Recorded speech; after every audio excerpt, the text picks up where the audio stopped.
Yeah, Pat asked a question. She did have to step off the call, but we are recording so she can come back to it. How does the prior knowledge of effects impact things like power and sample size? She did put that in before, Morgan, your discussion on sample size, but maybe speaking to things like power analyses. Yeah, so with power, like increase in sample size will increase your power. So when you're really like a thing that kind of swamps the prior is that sample size. So if you have a really large sample, your prior really won't be super influential regardless, because that high sample size in the data will really be reflected in the posterior distribution. I think too, like a strong prior, like if you feel very comfortable, very strong, you have an intervention that works really well, right? You're just making it a little bit better. You're going to be very confident that it's still going to work really well. It'll just work a little bit better. So that sort of prior knowledge is very much going to actually lower the need for a high sample size in your subsequent study if your basic question is, does the intervention work, right?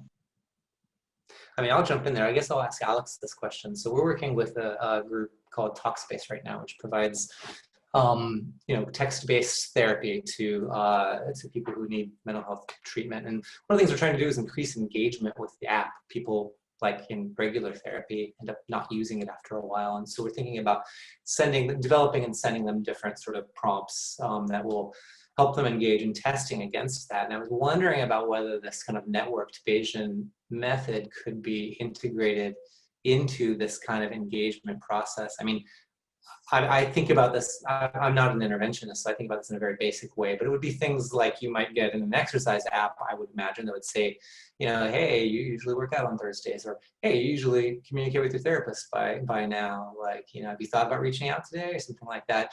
But testing these against different user types, et cetera, kind of your thoughts on how that might be embedded into, or Bayesian Bayesian networking approach might be embedded into something like that. Yeah, I think that's a great idea. And how I'm thinking about it is you could, model each person, or you could even Bayesian is very helpful because you can use priors. So you can use a population prior and then model, particular things that you think might be of interest. So like your example of, you contact your therapist on Thursdays, and so you can have that as a random variable that you model and learn to see if that is a true association or not. And then, where those associations exist, you can use those as recommendations. So if there is a correlation, or if there is a connection or a link between contacting a therapist and it being a Thursday, then you can make that suggestion for that. Or where there isn't currently a connection, you could also make a suggestion for that. So if it's between one variable and another, like maybe exercise and then contacting a therapist, if that works for other people, but it isn't something that a different person does, you could recommend that for them if you see that they don't have that connection. We have a question that came in via text from Nicole Sams. She asks if it's possible to use the Bayesian analysis or networks to use other studies' historical data to draw better understandings from a race and equity in interventions and implementations, or a more racially equitable understanding of mental health. I can speak to that one a little bit, and yes. So when you do your literature review, or are looking at building upon other previous studies, you can definitely incorporate that into your prior. I remember I took a workshop on Bayesian. That's kind of why I presented on this.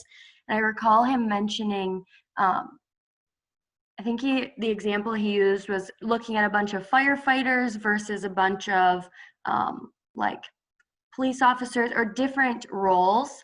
And still, if you saw a study that's using firefighters and whatever your outcome is, and then your population is a little different, police officers are a different role entirely, like EMTs, you can still relate that, even though there are some differences, but you can utilize that other historical data into your prior. Yeah, I might encourage you to read the paper by Matthew Kay that I'm looking for right now. Maybe Sean knows the title off the top of his head, because I think Sean's an author. He's looking it up, where he really talks about sort of the Bayesian approach to meta-analyses, right? Where you can acquire finer and finer grained examinations of the effect size of different interventions. And I might imagine that that would work within what would essentially be, I think from your question, Nicole, a meta-regression where you're really looking at the impact of race and ethnicity on implementation effectiveness. Oh, yeah, Sean posted the paper in the chat. Any of you who are interested in this topic, I encourage you to read that paper. It's the only paper out there on this that's really looking at HCI and Bayesian analyses that I could find anyway. I didn't do a huge thorough search, but I looked for a little while. And so it's a great introduction to the topic.